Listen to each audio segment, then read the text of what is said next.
Let's talk about the extra practice problems written down for 6-4. Number 14, they walk you through on your paper. Right, so we have a table, retail price versus sale price, and we're doing a comparison between retail price and sale price. What you see is every time the retail price goes up by 10, sale price goes up by 5. So what that's going to tell us is that our change in B over change in A, 5 over 10, that's constant. Right? So as we go through and look at the numbers, 30 over 60, 25 over 50, et cetera, et cetera, et cetera, right, we would also have a proportional linear relationship. So that's just from looking at the table. That's what we can tell.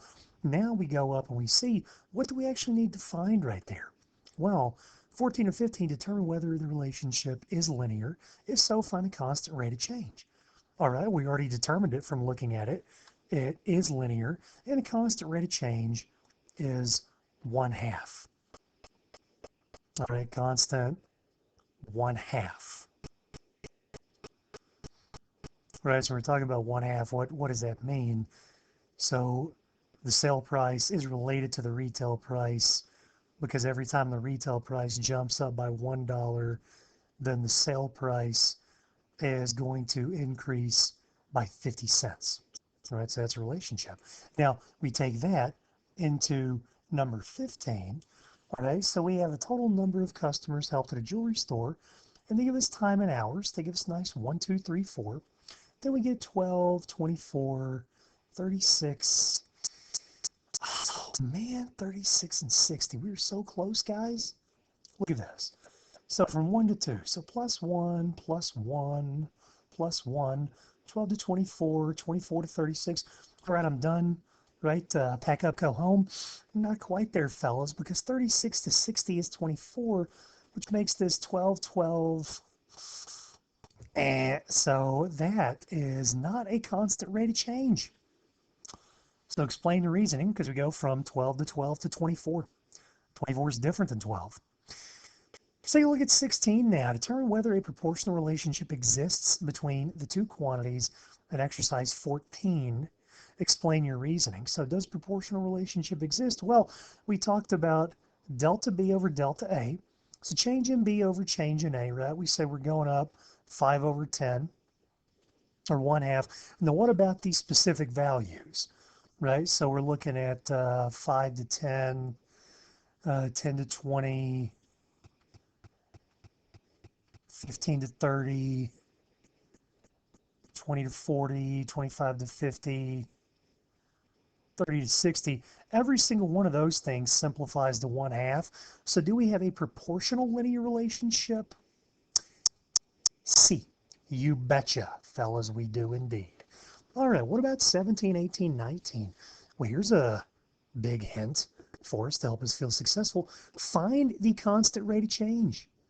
So they're telling us right there we have a constant rate of change. So what exactly is that rate of change or that slope? All right, so in 17, and we have this graph, right? So what are these points? So we have 0, 350, we have 2, 250, and we have 4, 150. So as we go up 2 in X, we're decreasing by 100. So our constant rate of change is -50. So what that means is, so -50 means that every time we increase the hours, we're decreasing our total distance by 50 miles. All right, now what about 18? Right, so this one started out going the other direction. So we start out at the origin, right? So we have 0, 0, we have 210, and we have 420. Okay, so every time we go up 2 in X, we're going up 10 in our Y. So our constant rate of change is 10 over 2 or 5. So 5 to 1, what? So that means for every 1 hour increase in time, we're changing by $5 our earnings. All right. So we have an increase of $5 in earnings for every 1 hour difference in time. What about 19? Ooh, now this is interesting, right? So 19, this is continuous. It's not discrete, it's continuous. So we have 0, 0. Looks like we have 2010. Looks like we have 4020. And looks like we have 6030. All right. This looks like every time here we're going up 20 on the x, we're going up 10 on the y. So m is equal to 10 over 20, or 1/2. So that means every time that the retail price increases by $1, the sale price increases by 50 cents. All right, that's what this m equals 1/2 is talking about. So retail price goes up by $1, sale price increases by 50 cents. All right, let's see how we did on the back here. Right, so test practice. Let's go here to number 20. So we have a graph. Oh, check this out, guys. Check this out. This does not look linear. The graph shows the distance Bianca traveled on her 2-hour bike ride, right? So we have 0.5, 1, 1.5, and 2. Which of the following is true? So A, she traveled at a constant speed. All right, so A, for a constant speed, we'd expect to see something like this. And there is nothing that points to that. So A's out. What about B? She traveled at a constant speed of 8 miles per hour. So just as we're getting ready to take that and reject it, we read the last part of the sentence. We use our literacy skills.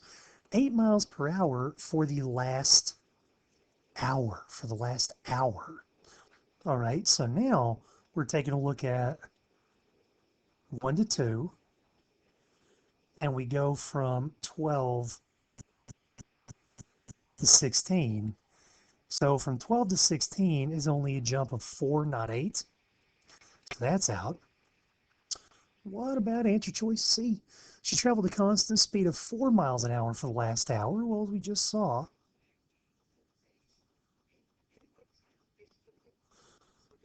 so from 1 to 2, she changed from 12 to 16. All right, so that's a rate of change or a slope right there in that last hour, not for the whole line, just for that last hour of 4 miles an hour. That right there, C, seems like winner, winner, chicken dinner. Right there. And then D, constant speed 8 miles for the entire trip. And that's ridiculous. So answer is C. What about 21? Here we have a constant, I'm sorry, continuous, not constant, continuous. So they say that it shows the amount of money Will savings account each week, find the constant rate of change. So, so I'm seeing the continuous graph and I'm giving away constant right there. So you just want to look to see, does it look like it's going to be constant as we increase by 1 or 2 or 5 or whatever's happening down here along the x-axis.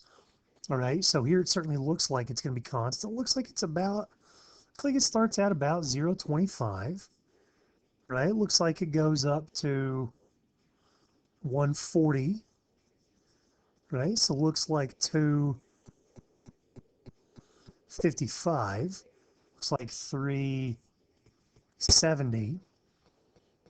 All right, so here's the thing, right? So as we're going up by 1 here, what's happening is we're increasing by 15 here. So the constant rate of change right there, the slope, since we change by 15 in savings for every 1 week we add, our slope or our rate of change, which is constant, is 15, and that represents $15 every 1 week. All right, last couple of problems. So this is just a review for us. Is the relationship between number of hours and the amount charged proportional? 115 to 3345, 460. Is it proportional? Well, we're going up by 1, up by 1, up by 1, going up by 15, 15, 15. So our rate of change is constant, right? So our slope is constant, and that constant rate of change is 15. All right, now the funny thing is, right, it says, is it proportional? If so, find the unit rate. Well, our slope itself, since we're increasing by 15 every time x goes up by 1, our slope itself gives us a unit rate. So we're increasing by $15 for every 1 additional hour we're babysitting. So the rate for babysitting is $15 per 1 hour. That's our unit rate, $15 per 1 unit of time. All right, now that seems to suggest, obviously, since we have a unit rate, things must be proportional. So let's just trust but verify. Trust but verify. So right here we have b over a, 15 over 1, 30 over 2, 45 over 3, 60 over 4. And they simplify to 15, 15, 15, and 15. So yes, yes, yes, yes, boom. They're proportional, all right? A unit rate, once again, is $15 per 1 hour. Find a unit rate, round to the nearest hundredth, if necessary, on 23 through 26. So 23, 24, 25, 26. All right, so 60 miles on 2.5 gallons. Now, another way we could represent that, right? So 2.5 is really 5 halves. So I'm going to keep, change, flip, and I'm going to get 24 miles per 1 gallon. Boom. That just happened using some simple arithmetic and some upper elementary school math right there, guys. So you're prepared to do this. 4,500 kilobytes in 6 minutes. So 4,500 divided by 6. So I can factor out a 3 from each of these. And it gives me 1,500 over 2, which is 750 kilobytes in 1 minute. So they want a unit rate. They're saying how much of one thing can we get in 1 unit of some other thing? All right, now 25, go to the grocery store these days.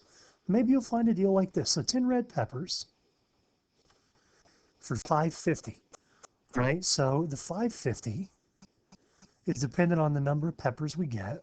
So that means it's 55 cents for every 1 pepper. Boom. All right, and 26, 72.6 meters in 11 seconds. Now, we usually do, so distance equals rate times time.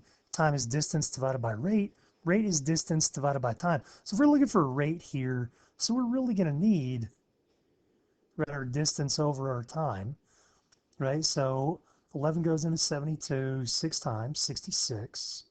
So what, 6.6.